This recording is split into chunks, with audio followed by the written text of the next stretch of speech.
There's a few things I kind of want to try to help everyone understand today. I think one of the first things, if you're at my panel earlier, was basically like what is an agent and like what is missing in agents today that that just really doesn't exist, and maybe like how much of it needs to be the model, how much of it needs to be the framework. And the title of this talk is obviously about learning, and I think that is really actually the fundamental missing piece in kind of LM-driven AI today. It's that a lot of these agents that we build on top of language models, they actually don't really have the capability to learn.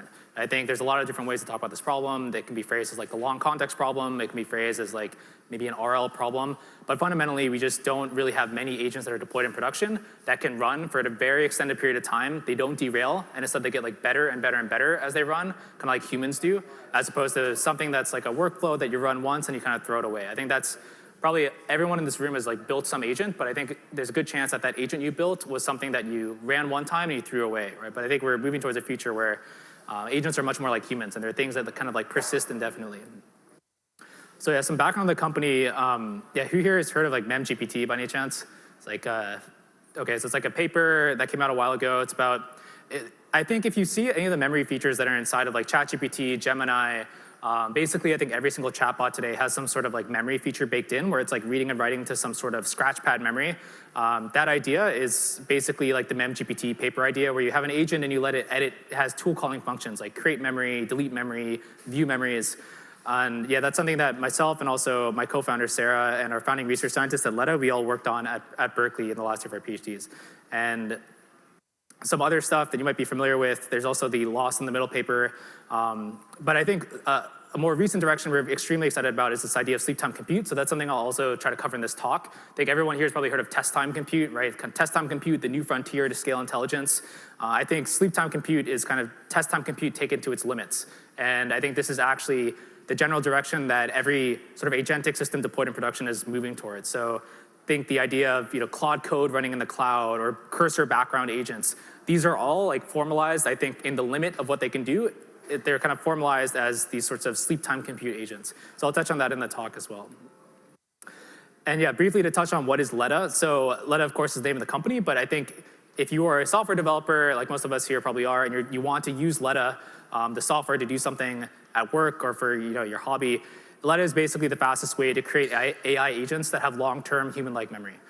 So if you're trying to build some sort of agentic system and part of your domain is you want this thing to not just like run once and then you throw it away, you want to deploy some sort of agent, maybe it's a coworker, a very advanced workflow, and you want to run it many, many times or continually feed it more and more data, and you want it to get better and better over time, that is basically Leta. So I think today the best way to do that is to use our open source software. So I'll touch a little bit on this term I'll use for the rest of the talk called stateful agents. So who here has like heard of the term stateful agents? Okay, a few of us. Yeah, that's cool, because I think stateful agents is something that we started talking about last year. I think I've seen a decent amount of like pickup on this. I think even like LangGraph is starting to adopt the terminology stateful agent to describe what they're doing. But yeah, we used to just call things agents back when I was a PhD student, but I think now I don't really like to use the word agent because it's very ill-defined. I think agent in 2025 doesn't really mean anything. I think anything that ever touched an LLM now is called an agent, for better or worse. I think the proper, maybe like the better qualified terminology to describe what we really mean when we say agent and we want something that's really intelligent and really autonomous, I think stateful agent actually captures that kind of perfectly well. So I really don't think we should be calling workflows agents. I think that's kind of like a disservice, but I feel like it's too late. Workflows are agents now, so might as well call the thing we used to call an agent a stateful agent. So yeah, I think we're all interested in, I think this stuff is super cool, right? So this is, I don't know exactly which software this was, but workflow builders have existed for a while. I'm pretty sure N8N like existed prior to ChatGPT. But I think these workflows and these workflow builders, they became much, much more powerful, or like Zapier is another one, right? It became much more powerful after like the advent of LLMs. But at the end of the day, I don't think this is really, when we use ChatGPT or we use GPT-4 for the first time, and we got super excited about what we saw, I don't think we immediately thought about like, oh, now let's like put ChatGPT into a workflow, right? I think we thought about something a little bit different, something much more autonomous. Maybe something kind of like this movie that we probably are all familiar with. Yeah, so I think that the thing missing with workflows and the thing also missing with basically what everyone calls an agent today is there really is not a lot of focus on state, memory, and in particular, the ability to learn. So again, learning I think is the key distinction, which is kind of why AI today is not in some ways, it's very useful for some things, but not useful for other things. I think the reason it's not useful for the other things is because we don't really have these learning systems built super well. So yeah, this is a tweet I saw. Yeah, I clearly reposted it. I thought it was pretty funny. I think it's kind of an experience we can probably all relate to. I think if you can't read in the back, it says, it's like my reaction when I have to end a Claude instance that helped me deal with some real shit in my life, and the context has become too long and it's starting to go haywire, right? So I know there are some people who like one thread ChatGPT. I think that's kind of insane, but people do that. But I've definitely had this, this experience where I'm continuing a very long debugging session with like ChatGPT or Claude, and eventually it's like time to end it. It's over. The context is too polluted. It's like there's no going back, and then you can do that trick where you're like, please summarize this chat for like the next session so I can copy paste. But yeah, I think the promise of stateful agents is that this never happens again, right? The only reason you would ever leave kind of a chatbot or leave an agent is it's for other reasons. It's not because the agent derailed. It's not because it was getting worse and worse over time because of context pollution. It's maybe because you want a more specialized agent, right? You're done with like coding and now you want to do like cooking or fitness or something, so then maybe you go to a different agent. So OpenAI, I think there's been a lot of attempts to define agents now. So OpenAI, I'm gonna pick on them here. So they're the big boys, but they had this like presentation at, I believe this was the AI Engineering Conference in New York City, where they're kind of outlining what is an agent. And I think even here, if you talk to like most AI researchers, the thing they would immediately call out here that's missing is like memory or state.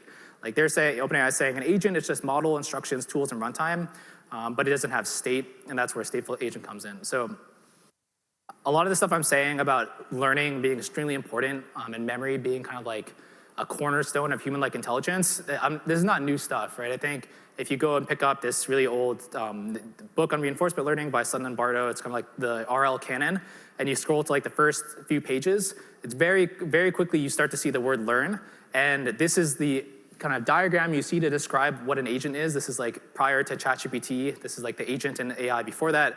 I think that there's very few elements here. It's like you have the agent, you have the environment, you have the reward, the observations, the actions. I think everything here we already have, right? The agent is the language model. The action is the tools, the MCP servers, whatever. The environment, maybe it's like a web simulator, like you're connecting your agent to the web. Maybe it's your agent running inside of your own like CRM or something, or it's running inside of like your internal business.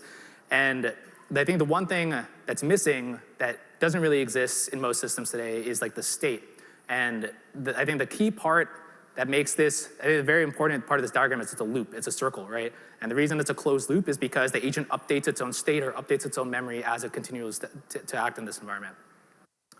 And yeah, this is where I think maybe things get a little bit more interesting, is that this learning, I don't think you have to do this learning only at inference time, right? When you kind of interact with the agent. I think right now what happens when you use ChatGPT is ChatGPT, like when you're using it, it's interacting with you. It's like, there's the brain is cooking on some GPU farm somewhere. But when you leave ChatGPT, ChatGPT is like completely dormant and never does anything until you come back, right? I think that there's a lot of like missed opportunity to be doing things in the background, right? You can imagine like Claude Code. Who here has used like Claude Code or like Cursor, like these very like powerful coding agents, right? Well, imagine if you like instantiate Claude Code and then someone in your open office like starts screaming at you about some like, prod went down, so you have to go do something else. But then you come back to Claude Code, and if Claude Code is like running in the clouds, you don't have to worry about like your laptop battery dying or anything. Why should have Claude Code just have been sitting there the whole time? Like it had access to your GitHub repo, it had access to your code. It should have been doing something like indexing your code base, and maybe it could have been crawling Slack to figure out all the recent things that people were complaining about, crawling GitHub issues, right? So I think if we call, when we're interacting with agents, test time, and that's why we call test time compute. That's like the new kind of scaling mode. You kind of run it for longer when you ask it a question. That's why O3 like takes 10, 20 minutes. Well, if that's test time, then I think everything else, we can call it sleep time, and we should actually be utilizing our agents at that point in time. I think this is really where everything is going to next. Like dramatic, like extremely asynchronous, massively parallel, like fleets of agents running at any given point in time. And that's something that we're also very interested in at Leta. But I think there's some very obvious examples I can kind of point to for why you might want this. One example is a little bit contrived, but imagine if you're playing a game with ChatGPT and your ChatGPT is asking you like 50 questions or something. I forgot what the game is called. It's asking you a bunch of questions about yourself, and the questions are extremely mundane. It's actually just about what colors you like. So you could be having this conversation where you're saying, oh, I like blue. Oh, I like red more than blue. Oh, I like gray. Or I hate green, right? But I think if you actually played this out with ChatGPT and you like prime ChatGPT to be pretty aggressive about its memory, ChatGPT's memory at the end of the experiment would look a lot like this, right? It would look like a lot like just a list of facts that you had stated out. And I think if you all look at the thing on the left, maybe we're all kind of itching and saying like, hey, that's like really inefficient, right? This is like a whole bunch of atomic statements, but often memories are more than a sum of their parts, right? So what you could do here is you could just rewrite this entire list of preferences into, their color preferences are gray, red, blue, green, and they hate green, right? So it's kind of a rewriting of your memories to be much more compact and actually communicate like much more information in them. So I think this sort of thing is a pretty obvious, it's an obvious next step for even ChatGPT memory. Who here is like open ChatGPT memory for whatever reason, because maybe you're interested in what was happening, and you were just kind of like flabbergasted at how like dirty it was, how it just had like the most random stuff in there, like a list of like all these different facts that don't relate to each other, or maybe they do relate to each other, but they should be consolidated. So I think that naturally is also kind of the next step for ChatGPT memory. They'll kind of run these sleep time compute cycles where they run agents in the background to kind of crank over all your memories and consolidate them. But I think ChatGPT is just like one example. I think this example applies very heavily to coding. And I didn't realize I was gonna be able to plug in my own laptop, so I would usually live demo this. If you have time, I can still live demo it. But this is an example of what this looks like running inside of Leta, our software. So I don't know exactly when the loop starts here. Okay, so this loop is starting, and you can see the user says something like, my name is Sarah. And if you were running the usual memGPT style agent, what would actually happen here is the agent would pause and say, hold on, I'm gonna like write to my memory real quick. Let me get back to you, and then it returns.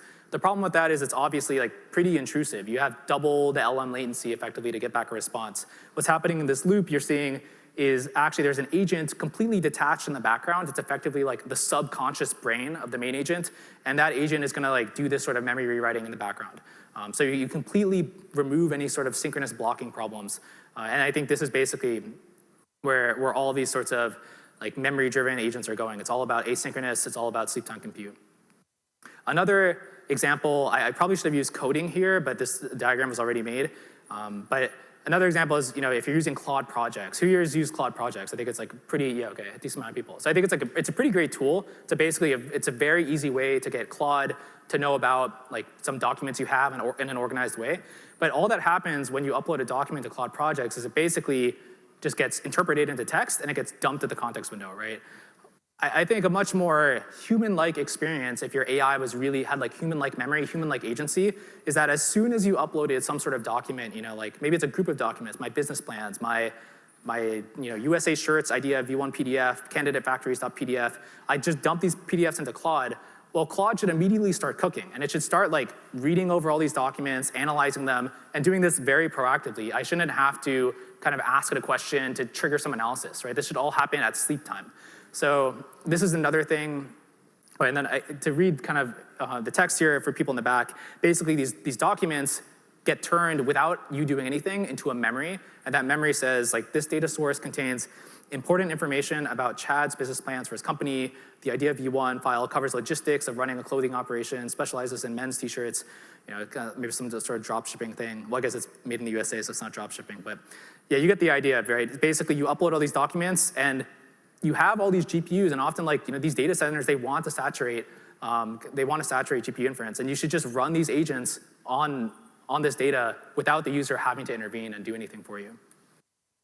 Yeah, so this is another example, screen grab of what this looks like in practice. So all the ideas I'm talking about, they're implemented in the memGPT project, in the Leta project. But yeah, if you upload a file, effectively a new block in memory gets generated, and you have an agent that kind of runs in the background without you chatting to the main agent, and it kind of generates these memories about that document. So I think I think you can basically think about there are two main directions to scale compute. Kind of if you assume that model performance is like saturated or is like saturating to some point or has diminishing returns, right? I think the obvious one that we've heard about for the past years, test time compute. You like let the language models run for longer. They get better and better answers because they get to think for longer. And the other one is, well, you don't just run them for longer and longer when the user asks. You run them for longer and longer all the time, right? As much as you can, as much as kind of like makes meaningful sense. And I think, yeah, that's kind of the direction everything is going in. So I think the natural question here, and I think this is kind of the second half of the talk, is fundamentally, if we're all kind of builders or developers in this audience, and we're interested in the idea of stateful agents, right? And it's clear that maybe language models themselves are not stateful agents. Well, what do we have to build? Like what's left? If we have the models, the best models on the planet Earth given to us by these frontier labs, what's left to make these sorts of stateful agents? And I think really the best way to frame what's left is it's effectively building an operating system. But it's building an operating system whose primary function or primary objective is to orchestrate context. So there was a talk recently by Andrej Karpathy where he's talking about context engineering, right? And I think actually the tweet or something was yesterday or today. So this term now is like kind of taking off. So I think that's exactly what I'm talking about here as well. It's basically you need some sort of system that is going to do context engineering on your behalf to move tokens in and out of the context window. But beyond that, I think that's it. You basically, I think the map or the road to AGI is like very simple. It's you have the language models and you need to build like the operating system to manage the context. And I think those are the two parts. And I think a lot of us probably have heard about like the LMOS operating system thing. That's also something that we were talking about and also Andrej was talking about as far back as like 2023. So yeah, the name of the paper, MEMGPT, was actually MEMGPT towards language models as operating systems. So an operating system for language models driven by language models. So yeah, this idea, we've been working on it for a while, and yeah, we really think this is like kind of the last missing piece. So Leta, like one way to describe it is it's basically the open AI operating system. So all the stuff we're describing today, this dream of having the truly stateful agent, well, it's definitely not just my dream. I think it's also the dream of Sam Altman and other people running these frontier labs. But I think Leta is the only company that's really building this sort of software in the open as open source. And I think one interesting thing that I'm not sure if it's on these slides, but an interesting thought experiment you can do is if we believe we are actually moving into a world where we have these agents that are no longer workflows, they last for days, weeks, months, years.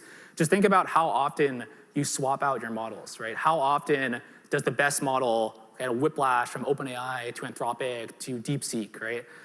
I think we're very quickly moving to a world where the lifetime of the agents are much longer than the lifetime of the models.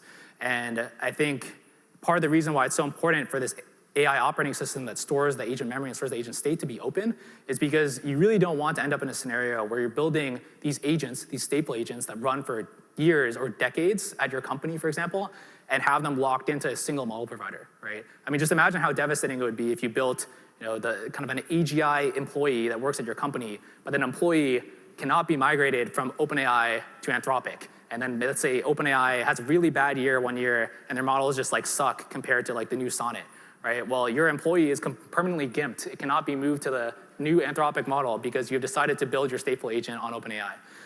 So I think there's a very strong incentive actually for the other part of the equation, not just the model, but for the system around it, for that to be open. I think that there's just too many incentives for that to be closed. Yeah, so this diagram, I think we looked at it earlier. It's just about like what are the pieces here? It's like the state, the model, and the action. And I think to kind of blow this model out or blow that chart a little bit wider, really the pieces are still very simple, but I think the individual building blocks, there's a lot of new things emerging, right? So I think we've all been maybe like kind of shocked or excited by like the energy around MCP. So I think a lot of us, if I made this diagram a year ago, MCP is not in here. It's just like Python tools executed on modal maybe. But now MCP is maybe the primary way to take actions. And the thing in the middle, I think if I made this a year ago, Gemini would not be here because those models were not that good. But now today, I'm definitely including Gemini because we see a lot of developers in production running Gemini just because of the cost performance trade-off. And the thing that I think has not changed this entire time, kind of since I was a PhD student and since we started this company, is really this is just it's a puzzle that has 3 pieces, and the piece on the left, the state, the memory, and the context, I think every month, every quarter, every year, it becomes much more apparent to everyone building on these systems that this is actually extremely important. And going back to my last point about the model, the agents outlasting the model, I think one way to phrase this is that the memory and the context is more valuable than the model. I think basically, if you have agents that run for 5, 10 years, there's no way that the most important part of that agent, if the agent is just state, memory, and the model, is the model, right? It's the state and the memory. And yeah, functionally, how you would actually interface with this is you use an API. So I think a lot of the things we kind of play with today when we're building agents, we're basically building on agent frameworks that are agent libraries. They're kind of middleware that lets us build very quickly on OpenAI. And what makes these agent libraries so easy to use also makes these agent libraries so easy to throw away. It makes it so easy for you to swap from OpenAI Agents SDK to LangChain, to another, whatever agent library, because really these are just, it's like middleware that's helping you use the model providers, but it's not necessarily, it's not dealing with this thing on the left, which is like the state and the memory context, that's storage.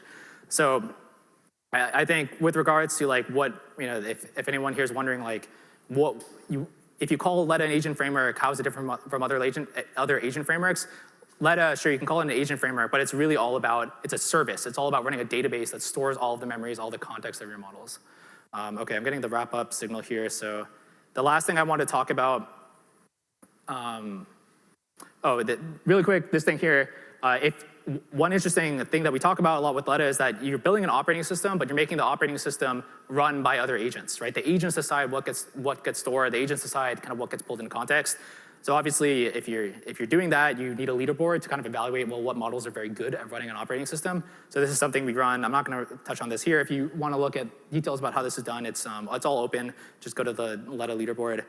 And the last thing I'll say is a lot of the stuff I'm talking about today, it is in production. So I did talk about at the beginning of this talk how I think a lot of people are deploying workflows, stateless agents, things that really aren't they aren't stateful, they aren't long running, but there are companies that are building this. So I think definitely probably the largest deployment of stateful agents in the world right now is with Build Rewards. So basically, their recommendation engine, it is driven by stateful agents. So there's a chance that if you use Build Rewards, you might be feature flagged into the version of the recommender system that is actually, I think there's over 1 million agents now running, but you might be in the version where your recommendations are generated by agents. It's not generated by a classic black box recommender system. These agents that kind of look at all your transactions, they turn those transactions into memories, and those memories are used to generate very, very good recommendations. So yeah, I'll wrap up there. And yeah, I'll be around for a bit longer, so I know there's a closing slide here, but yeah, happy to chat more about this. Yeah, and thanks so much for coming.